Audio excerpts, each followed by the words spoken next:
I want to take this to Khushbu, but I'm wondering how many of you saw this photograph where Kamala Harris, after she wins and everyone knows that she's going to be vice president, her husband posted a photograph on Twitter and he's hugging her and he tweets saying, "So proud of you."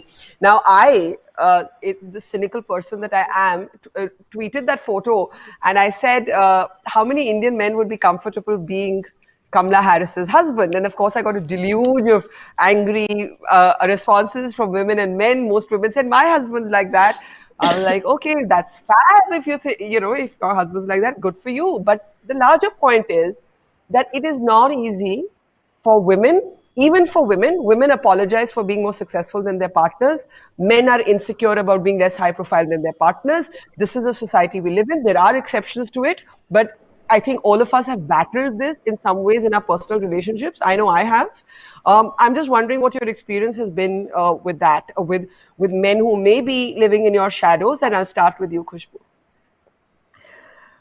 I think, I'm very happy to know that whether it's Nusrat or Urmila, they have had a wonderful childhood with a very, very supportive father. Unfortunately for me, I didn't have. I've always seen my mom struggling all by herself.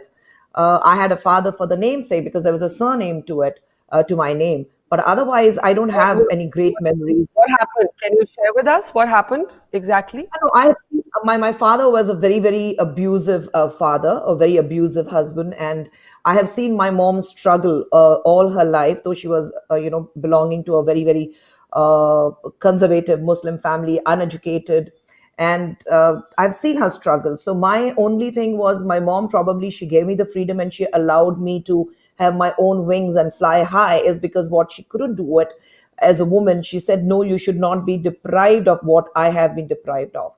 So she allowed me to grow. And of course, we broke all our ties with my dad when I was 16. And after that, I have never seen him. In 86 was what I saw him last.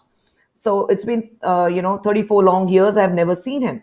And I do not No regret because contact. No contact. no Khushbu, contact, sorry. no No. contact.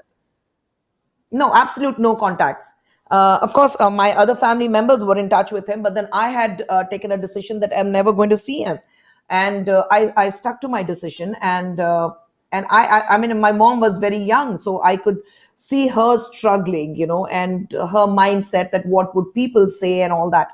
But then the kind of freedom she gave me, that she trusted me and she allowed me to grow.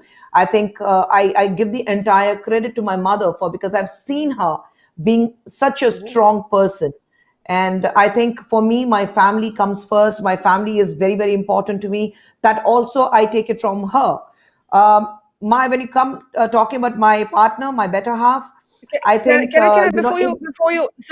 Before you come to your partner, and I'm sorry, I don't mean to push you on your pain buttons, but it's so important for us to be able to talk about abuse that we have all experienced in our lives in a open way. And thank you for choosing this platform to do it. I just want to understand. You said your father was abusive as a partner to your mother and also an abusive father. Do you mean that he was violent? Do you mean he was sexually abusive? All of the above? Because when I was oh, listening to you, I was reminded of Eve Ensler in the Vagina Monologues, and Eve Ensler spoke very movingly about her father being an abusive father. And I just want you to just, if you're able to, tell us a little bit more about that both, experience both. and how it He was, changed you and how you. no, he was both, Barkha. I mean, I would want to call him as my father. So why I broke my ties with him is because I rather be alone and be happy than being abused by somebody who I thought was my father. My mom said he is my father, and that's why I knew my first connection with it's with my mother. My heartbeat is what my mother reads first when I'm in her womb. My connectivity with the entire world will always be those 9 months lesser than what I have with my mother. And that is why we all say that we love our mothers. Mother understands you. So for me, my mother is everything. And I stopped having any kind of relationship with my father is because he was abused in every possible way. So that is why I didn't want to continue being he calling him my father, and I broke my ties with him. And I'm glad I What did. did that do? So What did that do to your trust in men? What did that do to your trust in men? To have experienced sexual abuse and physical abuse, and and I think we've all experienced it in sometimes in adult relationships, sometimes as a child. I've experienced both. Let me tell you my experience, Yeah. not at the hands of a family member, but I have experienced it in a romantic relationship, and I have experienced it as a child. It changes Yeah. you. It causes enormous trust issues. It makes you very, very scared of giving up control. But when that happens, when the perpetrator is your father, and I just want to bring home a statistic here, more than 90% of women in India who are abused know their abuser, know their abuser, right? It happens Yes. within the circle of trust. How did this experience Yes. transform or scar you or change you as a person?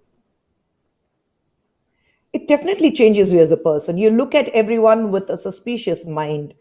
You don't allow people to come very close to you. You always have some kind of a bug, running in your mind, and you think that everybody is around. If people are nice to you because they have an agenda, they have some kind of agenda on their mind, and that's why they want to be closer to you or they want to be nice to you. So you stop trusting every man you come across. It takes time to build the trust. It definitely does take a lot of time to build the trust, and I could build that trust after a very, very long time.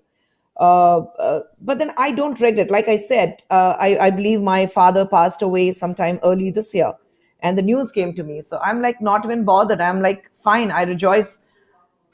Somebody who was bhari tha is dharti pe chala gaya. That is how I react to it. So Yeah. I take it. I don't hold anything against him, or I don't regret, or I don't say that, oh, that's my pity background and I need some kind of sympathy. No, I'm like, I'm happy the way I am. I'm glad I took a decision to look after my family at the age of 16, and I'm glad we cut off our ties with my father. I'd rather stay with my three brothers and my mom and be a happy person than being in a very, very unhealthy and unhappy family life. Uh, so that was about my dad.